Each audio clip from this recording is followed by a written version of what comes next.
मध्य प्रदेश के ग्वालियर शहर से 56 किलोमीटर दूर है पथरीगढ़ के उस राजा ज्वाला सिंह का किला, जिसने न सिर्फ आल्हा की पत्नी मछला रानी का अपहरण किया था, बल्कि महोबा के दो बड़े योद्धा के नाम से मशहूर दो वीर भाइयों आल्हा उदल को युद्ध के लिए भी ललकारा था। तो ये कहानी लगभग 800 साल से भी ज्यादा पुरानी है, जब आल्हा और ज्वाला सिंह के बीच युद्ध हुआ, जिसमें आल्हा विजयी हुए। आल्हा की वीरता का वर्णन करते हुए यहाँ के लोक गीत में कहा गया है कि जिस दिन उनका जन्म हुआ उस दिन जमीन 2.5 हाथ धंस गई थी। बुंदेलखंड की सुनो कहानी बुंदेलों की बानी में, पानीदार यहाँ का घोड़ा आग यहाँ के पानी में, पन पन पन पन तीर बोलते हैं, रन में दपक दप बोले तलवार, जा दिन जन्म लियो आल्हा ने, धरती धंसी 2.5 हाथ। वैसे तो 500 फीट की ऊंचाई पर बसे इस ऐतिहासिक किले का अधिकतर हिस्सा आपको खंडहर हालत में ही दिखाई देगा, लेकिन आज भी यहाँ वो महल मौजूद है जहाँ ज्वाला सिंह ने मछला रानी को कैद करके रखा था। यही नहीं, बल्कि यहाँ 2 पानी के कुंड और राजा ज्वाला सिंह का महल भी आपको टूटी फूटी अवस्था में देखने के लिए मिल जाएगा। यहाँ बने कचेरी महल में किसी जमाने में ज्वाला सिंह की खास कचेरी लगती थी, जिसमें बैठकर वो लोगों को सजा सुनाया करते थे। नमस्कार दोस्तों, बहुत बहुत स्वागत है आपका मेरे चैनल में। और आज मैं आपको लेकर जाने वाला हूँ जंगल, झाड़ियों और क्षतिग्रस्त इमारतों को समेटे इस पथरीगढ़ किले में, और इसके इतिहास से जुड़े सारे तथ्य आपको इस वीडियो में देने वाला हूँ। तो पथरीगढ़ का किला ग्वालियर से 56 किलोमीटर की दूरी पर सिंध नदी के पास देवगढ़ नाम के गांव में स्थित है। यही वजह है कि इसको देवगढ़ किले के नाम से भी जाना जाता है। तो इन पक्के कच्चे रास्तों से होते हुए आप इस किले के पास पहुंच जाएंगे।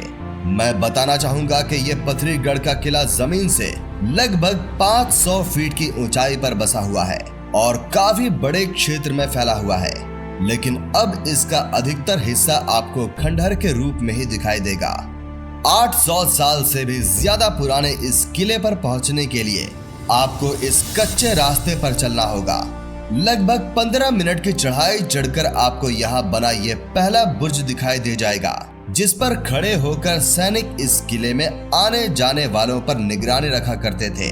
यहाँ से थोड़ा आगे बढ़ने पर आप पहुँच जाएंगे इस किले के मुख्य प्रवेश द्वार पर, जो कि आपको क्षतिग्रस्त रूप में ही दिखाई देगा। इस दरवाजे के अंदर प्रवेश करते ही आपको इस किले में बनी सुरक्षा दीवार दिखाई देगी। आप देखेंगे कि इस दीवार में ऐसे छेद बने हुए हैं, तो इन ऊपर वाले छेदों से सैनिक दुश्मनों पर तीर से हमला किया करते थे, और अगर फिर भी दुश्मन किसी तरह ऊपर चढ़ने की कोशिश करते थे तो सैनिक नीचे बने इन छेदों से उन पर गर्म तेल गिरा दिया करते थे, जिससे दुश्मन जल जाते थे और फिसलकर नीचे गिर जाते थे।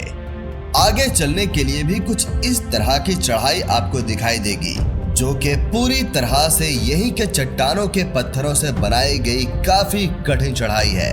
इस मुश्किल भरी चढ़ाई को पार करने के बाद अब हम पहुंच गए हैं इस किले के अगले द्वार पर। हैरानी की बात तो ये है कि 800 साल बाद भी इन दरवाजों के ये पत्थर वैसे के वैसे ही खड़े हैं। मैं बताना चाहूंगा कि इस पथरीगढ़ किले का निर्माण राजा ज्वाला सिंह ने 12वीं शताब्दी के अंत में करवाया था, जिन्होंने बुंदेलखंड के वीर योद्धा आल्हा की पत्नी का अपहरण करके उनको इसी किले में रखा था। और इस घटना के बारे में हम आगे चलकर जानेंगे। राजा ज्वाला सिंह के एक भाई थे जिनका नाम था रतन सिंह, जिनके 2 बेटे थे, जिनमें से एक बेटे को कुंवर सिंह नाम से जाना जाता था और बेटी का नाम था मांडूना, जो कि रतनगढ़ माता के नाम से जानी जाती हैं। रतनगढ़ की माता दतिया जिले में एक प्रसिद्ध स्थान पर विराजमान है, जहां दिवाली की दूज पर एक मेले का भी आयोजन करवाया जाता है, जिसको देखने दूर दूर से लोग आते हैं। इस पथरीगढ़ के किले के काफी हिस्से आपको अब भी खंडहर हालत में देखने के लिए मिल जाएंगे, लेकिन यहीं पास में राजा रतन सिंह का महल भी हुआ करता था, जिसको अलाउद्दीन खिलजी ने पूरी तरह नष्ट करवा दिया था। यहाँ से आगे बढ़ने पर आपको 2 मंदिर दिखाई देंगे, तो यहाँ बाईं ओर में सिद्ध गुरु महाराज जी का मंदिर बना हुआ है और इसके ठीक सामने में है प्राचीन हनुमान मंदिर। मैं बताना चाहूंगा कि इस हनुमान मंदिर की स्थापना उसी समय की गई थी जब ये किला बनवाया गया था और इसमें आज भी यज्ञ किए जाते हैं और लोग दूर दूर से इस प्राचीन मंदिर के दर्शन करने यहाँ आते हैं। बताया जाता है कि महोबा के बड़े योद्धा के नाम से मशहूर आल्हा की पत्नी मछला रानी का अपहरण पथरीगढ़ के राजा ज्वाला सिंह ने कर लिया था। रानी को आजाद कराने के लिए आल्हा और उनके भाई उदल अपनी सेना के साथ पथरीगढ़ के लिए रवाना हो गए।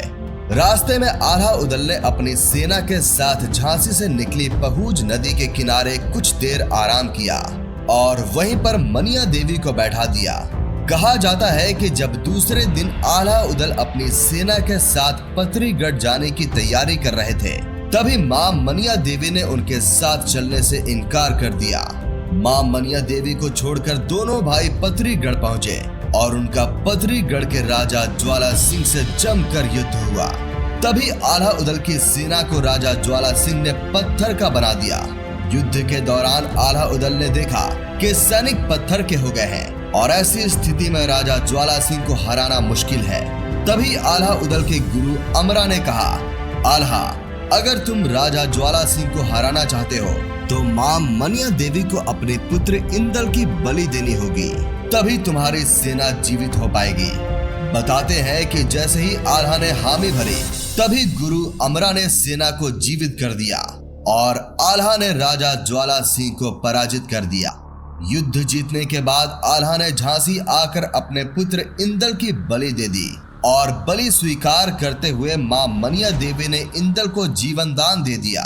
तब से आज तक मनिया देवी यानी लहर की देवी को श्रद्धालु सिद्ध पीठ के रूप में मानते हैं और अपनी मनोकामना पूरी कराने के लिए देवी के दर्शन करने दूर दूर से आते हैं। आइए अब आपको इस किले में बना रानी महल दिखाता हूँ, जहाँ राजा ज्वाला सिंह की रानी रहा करती थी और कहा जाता है कि इसी महल में उन्होंने मछला रानी को भी अपहरण करके रखा था।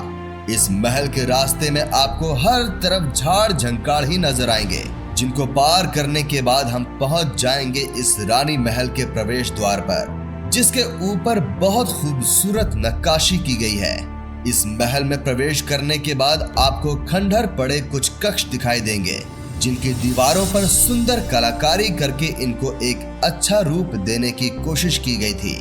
यहाँ पर आप देखेंगे कि इन दीवारों पर सामान वगैरह रखने के लिए आले भी बनाए गए हैं। दुखद बात यह है कि आपको ये कमरे भी क्षतिग्रस्त रूप में ही दिखाई देंगे। इनकी छतें ढह चुकी हैं और इनमें जंगली पेड़ पौधों ने अपना घर बना लिया है। लेकिन इन कमरों को देखकर ये मालूम पड़ता है कि वीरान पड़ा ये रानी महल किसी जमाने में बेहद खूबसूरत रहा होगा। आइए अब आगे चलते हैं और बाकी का किला देखते हैं।